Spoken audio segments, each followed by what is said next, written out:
aqui, ó, a H. pylori. Em 90% dos casos, ela só provoca uma sensação de estufamento, como quando a gente come alguma coisa que não cai bem. Mas nos outros 10%...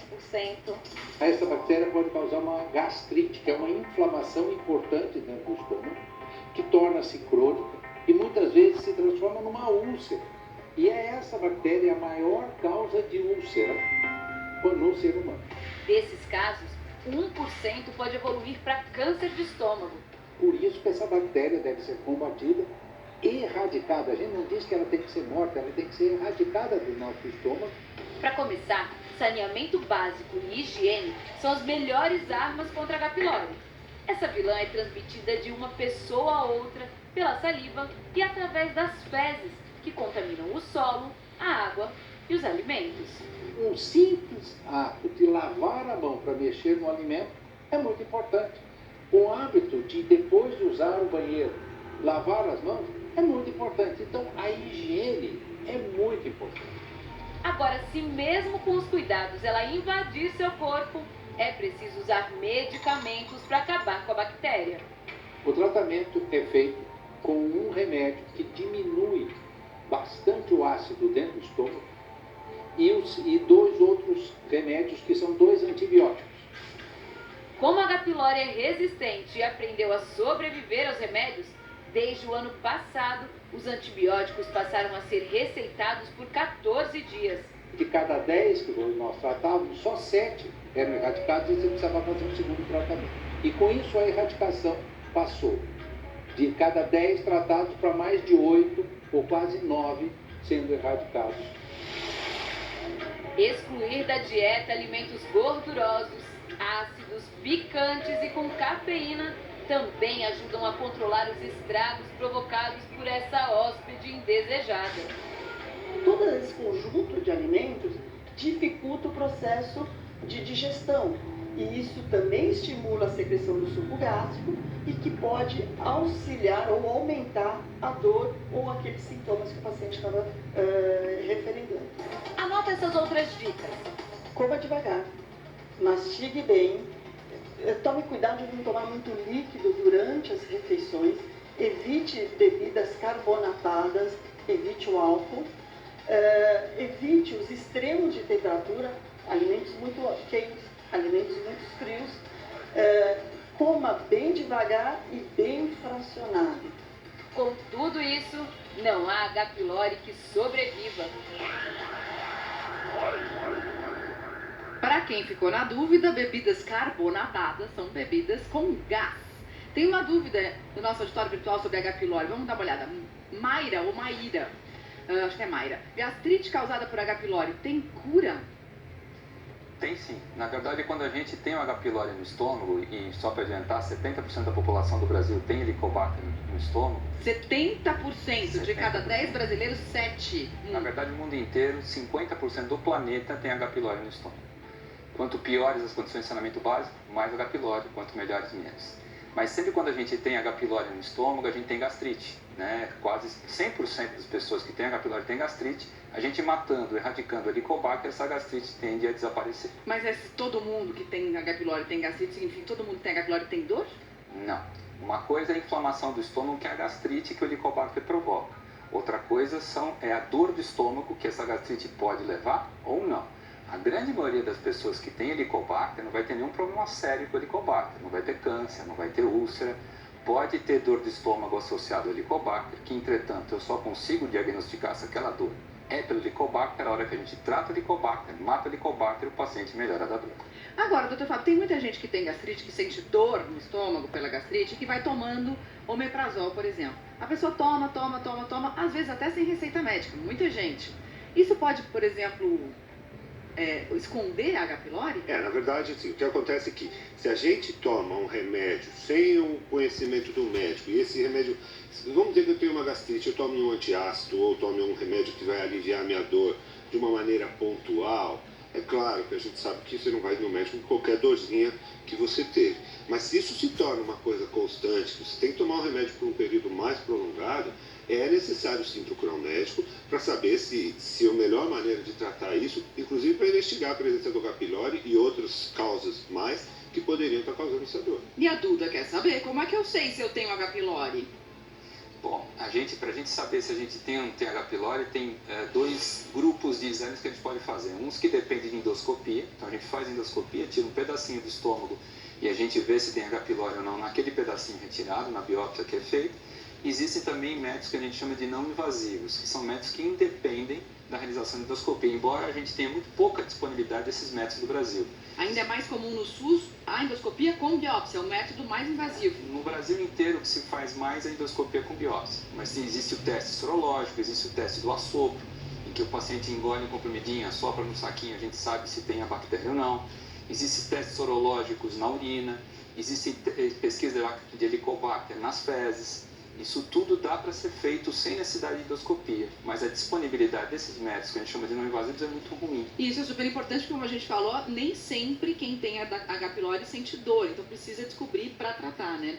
A Mônica, falando em dor, doutor Fábio, está perguntando lá, tem uma dor sempre do lado direito, logo abaixo da costela, o que será? Tem um monte de gente, como a Mônica, que está falando, eu tenho dor não sei aonde, nessa região abdominal, tenho dor aqui, tenho dor ali, o que será? É muito genérico, né? É muito genérico, Mariana. E olha, a posição da dor, ela é muito importante para o trabalho do médico, para o médico identificar o motivo da dor. Então, aonde dói é bastante importante, mas não é determinante. Então, tem pessoas que têm a dor do apêndice do lado errado, que começa a doer de um lado, depois muda de lugar. Às vezes a dor não é nem parada num ponto só. Então, a pergunta da Mônica é a respeito da dor do lado direito em cima do abdômen. Em geral, a dor nessa região, essa região corresponde à região onde está a vesícula biliar.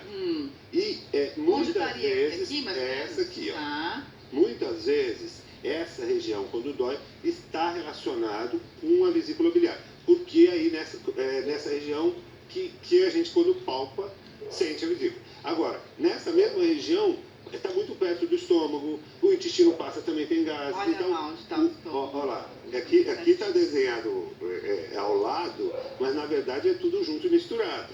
É tudo muito pertinho. E aí, muitas vezes, a região da dor não é suficiente para definir onde dói. Outra coisa interessante é a dor do intestino. Porque o intestino ele está no abdômen todo, no abdômen como um todo. E aí, a presença de gás, ou a cólica, a contração, ou a dificuldade de ir ao banheiro, isso tudo pode dar uma dor em qualquer lugar da A barriga. própria endometriose é tão comum nas mulheres, né? Em geral, a endometriose dá uma dor no andar inferior do abdômen, que está representado aqui quando a gente coloca aqui o símbolo dos órgãos ginecológicos. Um ovário, quando a mulher ovula, tem um pequeno sangramento, pode doer, um cistinho de ovário. A dor em cólica da menstruação, em geral, no andar inferior do abdômen. Mas pode também refletir no andar superior, nunca está fácil. Tá? E, classicamente, a dor do lado direito, embaixo, é a dor da apendicite. Mas também tem apendicite que dói do lado esquerdo, tem apendicite que dói para cima, tem apendicite que dói para levantar a perna. Agora, a dor da apendicite, ela é mais aguda? Ela é uma dor diferente? Porque daí entra as formas da dor, como dói, né? Então, a intensidade e o tipo da dor vão ajudar o médico a tentar definir o motivo dessa dor. Tipo uma dor enfacada, por exemplo. Uma dor enfacada, Tipo, estão enfiando uma faca, pode ser uma... ela pode acontecer no apêndice, durante uma apendicite, mas também poderia acontecer num cistinho de ovário, poderia acontecer numa aderência intestinal. Então, mais classicamente, a dor enfacada é uma dor que preocupa mais, porque é uma dor de início abrupto, uma dor bastante intensa. Então, a intensidade da dor também é bastante importante. Surge de repente. Sim. E uma dor de fome, aquele buraco no estômago? A sensação de vazio, de buraco no estômago, em geral, é na região mais alta da barriga e no meio, que a gente chama de região epigástrica, que é bem onde está o estômago. Então, a dor da gastrite, a dor da própria efeito do H. pylori, que estávamos falando há um momento atrás, pode estar relacionado com essa sensação de vazio, de necessidade de preenchimento. Pode ser úlcera também, essa dor da síndrome? Pode ser, mas em geral a úlcera tem uma dor mais aguda, mais enfacada. E em queimação? A dor em queimação também é muito comum na região do estômago, é também relacionada com o refluxo, com a acidez, com a azia, pode subir para aqui, para trás do osso do tórax. Então, eu acho que as pessoas todas percebem que as variáveis são intensas, São muitas, né? Tem mais um tipo de dor aqui em ondas. Essa Tipo dor em onda, Wi-Fi. a gente chama de dor em cólica. A dor em cólica, ela pode ser ginecológica, ou ela pode ser do intestino, ela pode ser do rim, uma pedra do rim, ela pode ser da vesícula biliar. Então, a dor em cólica, ela é característica das vísceras ocas. A bexiga, o rim, o útero quando contrai. Então essa dor em aperto, quando a musculatura se contrai, e ela vem em ondas, ela piora, e ela melhora um pouco. Piora. Então, todas essas dores, todos esses sinais são importantes para ajudar o profissional de saúde a definir e entender o motivo da dor.